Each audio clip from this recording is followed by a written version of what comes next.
So, you booked your boat, um, and you're getting ready to plan your trip, probably, if you haven't done so already. And you might have seen on the website already, that you will receive that iPad navigation with your rental. And just to give you an overview of the area, to prep you for what you can visit here and what to watch out for. We thought about we're gonna give you a rundown already that you can watch from home. So that'll make the handover smoother. If you have any questions, you can reach out. Obviously, we'll go through all that again at the handover, but just to give you a good prep, we thought that might be a useful video. So we start at our office right here, which is the orange dot. That is going to be the only one on the map, so you can find your way back a lot easier at the end of the day or at the end of your rental if you have a multi-day. Um, so you're going to leave the dock. You're going to take the first canal to the right here, and we will take that canal all the way down to the end of the canal. That's going to be your first little attention marker right here, because even though you can see the big river already once you're on the water, you cannot go and exit that canal straight out to the river. That's why we have that attention marker right here. There's going to be green navigation markers that you can see on the waters. We'll have those numbers that you can see here, like 33, 35, and so forth. So you will want to take a right turn and stay in between those green markers and the shoreline. If you go on the other side of those green markers, you're gonna probably hit bottom or maybe even rocks. So you want to make sure you do this turn correctly. You will hug the shore here and you follow this down until the next canal.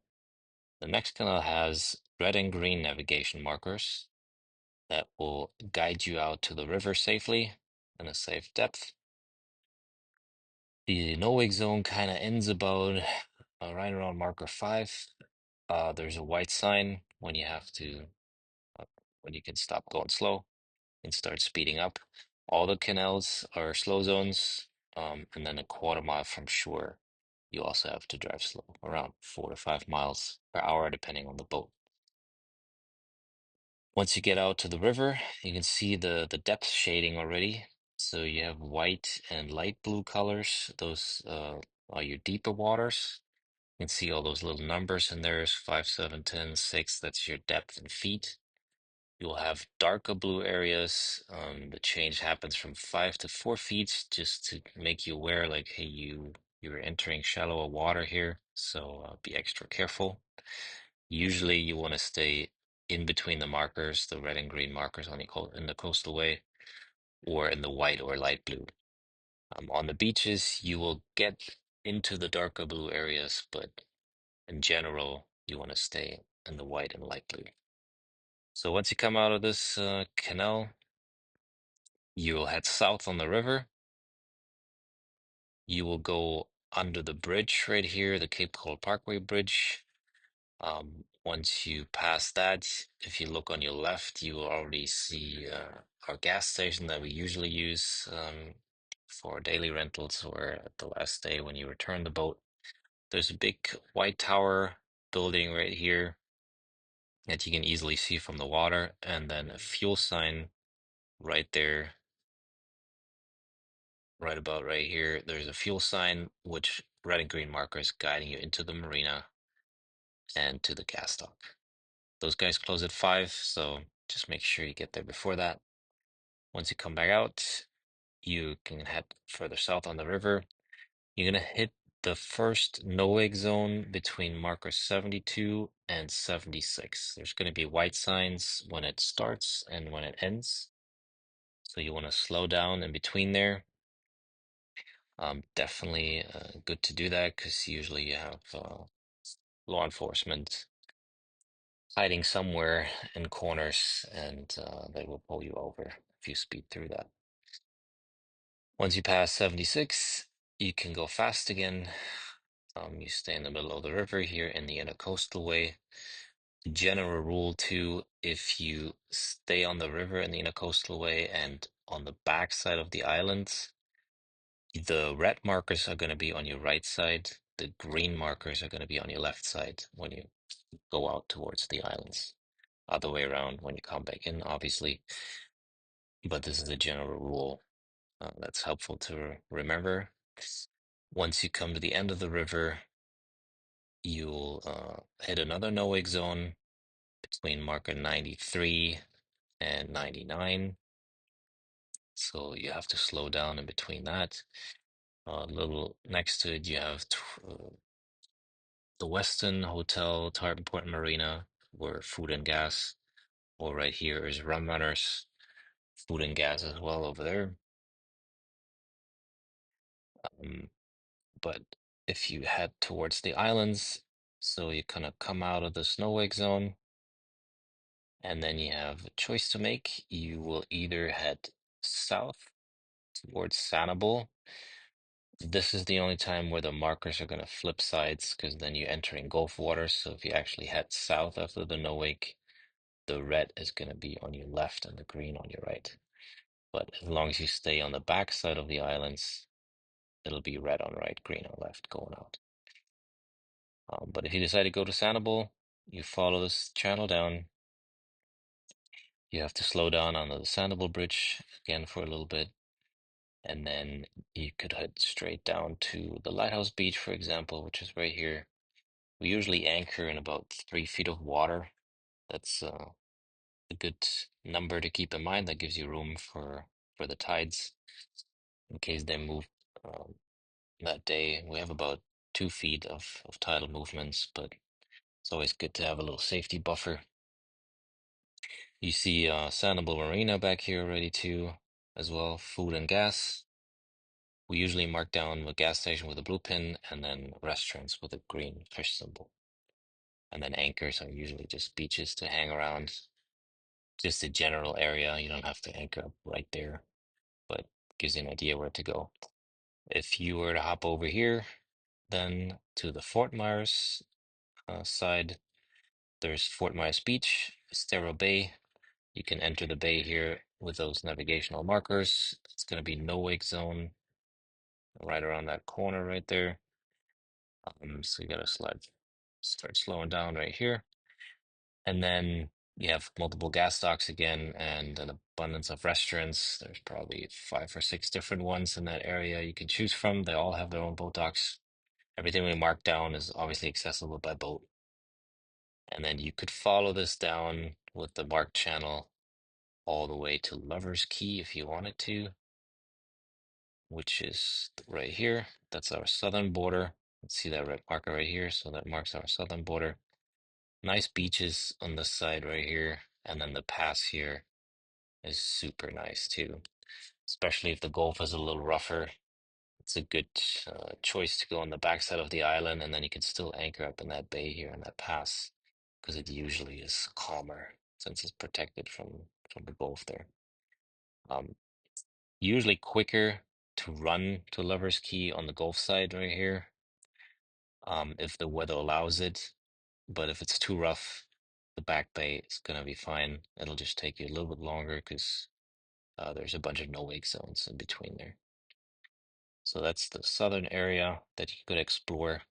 You could obviously, go a little further on Sanibel and explore all those beaches.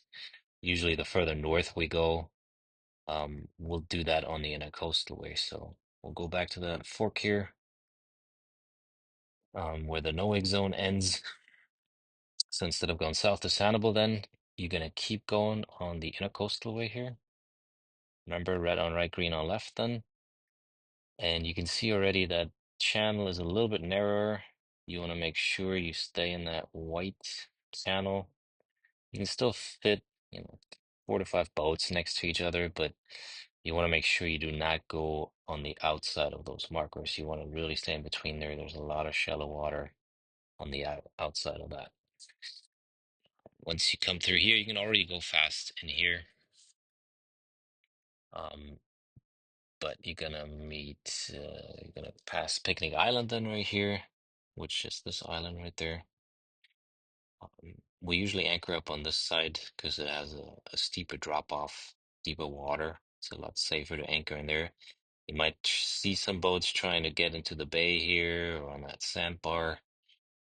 We usually try not to do that because it's gonna make it a little bit harder if the tide goes out to try to get out of there. So this is the safer area to anchor up. Once you pass that, you can go right out. This is usually an area you see a lot of dolphins too.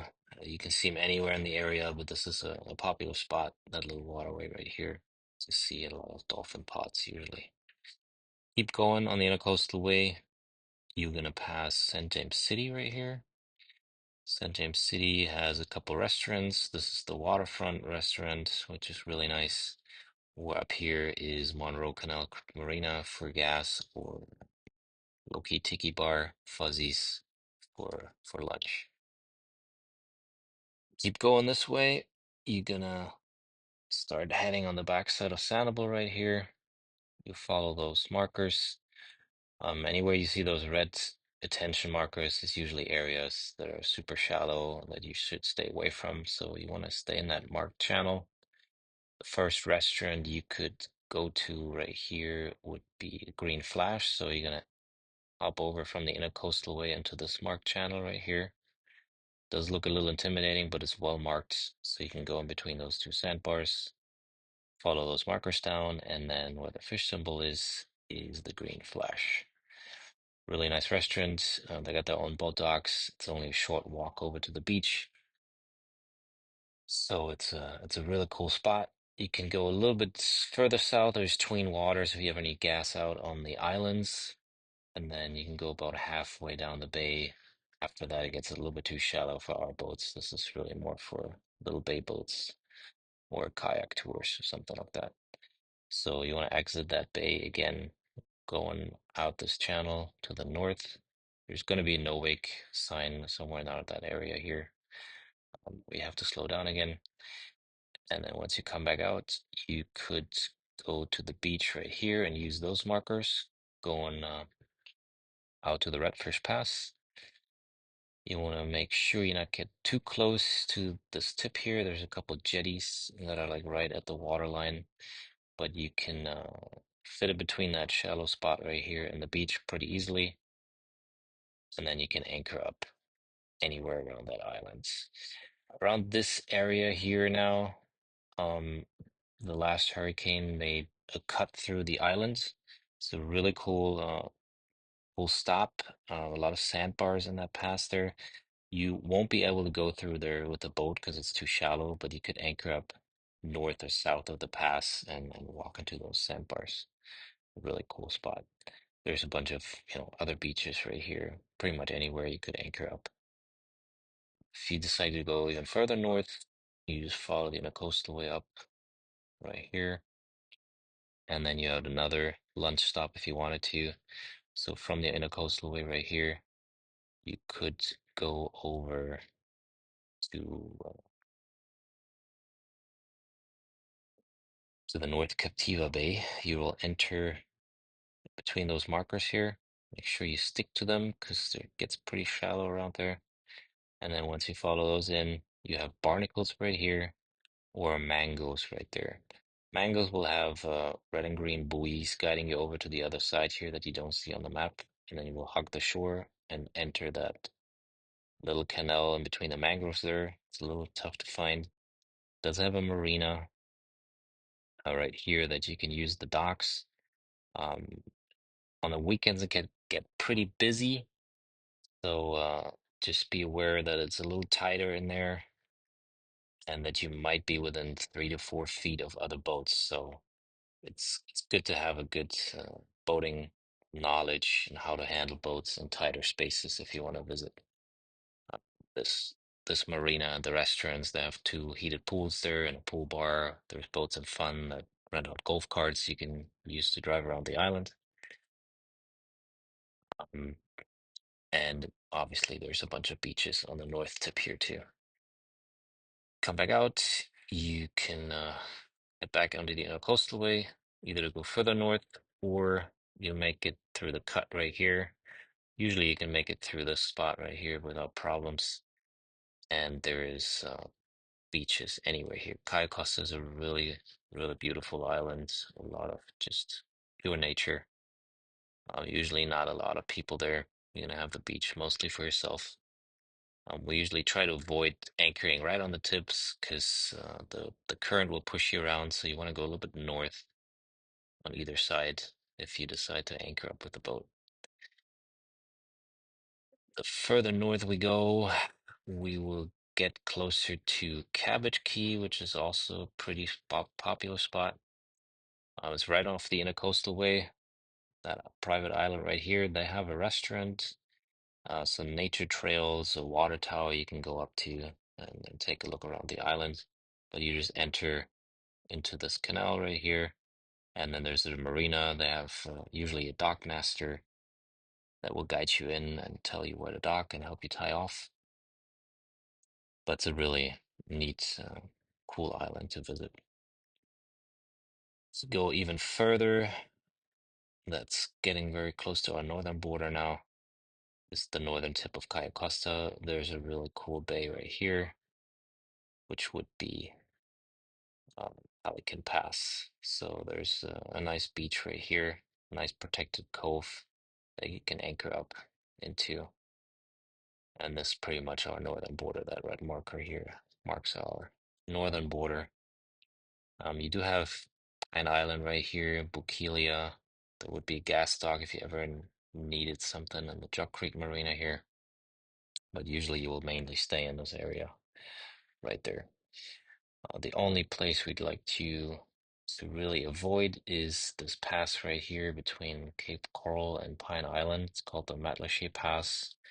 It's a very difficult and tricky waterway. There's really not too much to see, just going through mangroves, basically.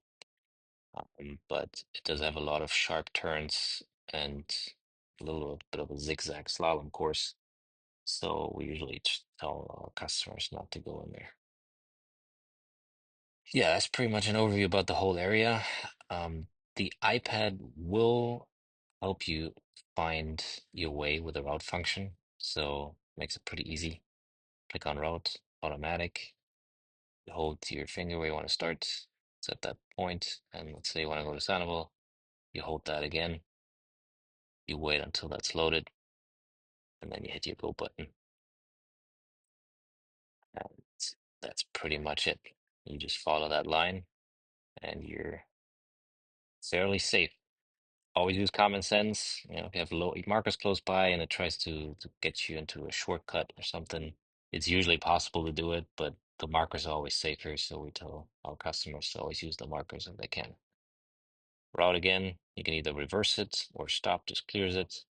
And then the start and stop button down here will just start a breadcrumb tracking line, so it'll tell you where you've been all day and makes it really easy to just follow that line back to your house or wherever you need to go. Yeah, this is pretty much it about the iPad. Like I said, we're gonna do another rundown, a handover, but this gives you a good overview about the area already. Thank you.